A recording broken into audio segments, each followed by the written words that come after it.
செந்தில் பாலாஜி கதையை முடிக்கும் என்டிஏ, ஸ்டாலினுக்கு சென்ற மெசேஜ். அதிர்ச்சியான அறிவாலயம். சட்டசபை தேர்தல் நெருங்கி வரும் நிலையில் களம் பரபரப்பை நோக்கி நகர்ந்துள்ளது. தமிழகம் தற்போது உற்று நோக்கும் தொகுதியாக இருப்பது கொங்கு மண்டலத்தில் உள்ள 10 தொகுதிதான். இந்த முறை எப்படியாவது கைப்பற்ற வேண்டும் என செந்தில் பாலாஜியிடம் முதல்வர் ஸ்டாலின் சொன்ன நிலையில் என்டிஏ கூட்டணி தலைவர்கள் செய்த சம்பவம் தான் ஸ்டாலினுக்கு அதிர்ச்சியை கொடுத்துள்ளதாக கூறப்படுகிறது. வரும் சட்டசபை தேர்தலில் அதிமுக வேட்பாளரும் முன்னாள் அமைச்சருமான வேலுமணிக்கும் திமுக பொறுப்பாளர் செந்தில் பாலாஜிக்கும் இடையே கடும் போட்டி எழுந்துள்ளது.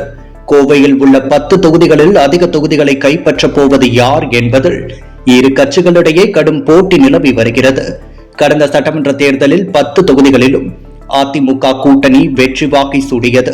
மாநிலத்தில் ஆட்சியை கைப்பற்றிய திமுகவுக்கு நெருடலை ஏற்படுத்தியது.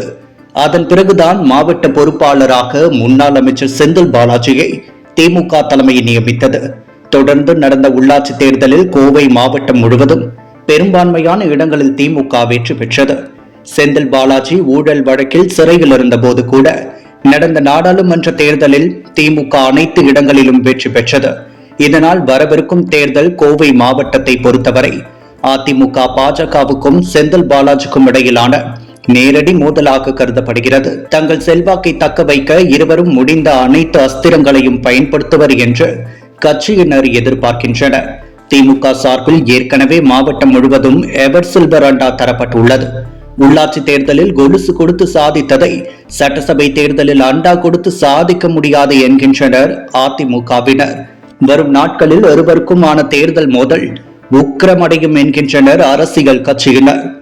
என்டிஏ சார்பில் அதிமுக பாஜக கொங்கு பகுதியில் போட்டியிடுகிறது. திமுக தனித்து களம் காண்பது செந்தில் பாலாஜி கொடுத்த தைரியம் என்றே கூறப்படுகிறது. ஆனால் அதிமுக கூட்டணிதான் வெற்றி பெறும் என்ற சர்வே முதல்வருக்கு சென்றதால் அறிவாலயம் மீண்டும் அதிர்ச்சியில் இருப்பதாக சொல்லப்படுகிறது.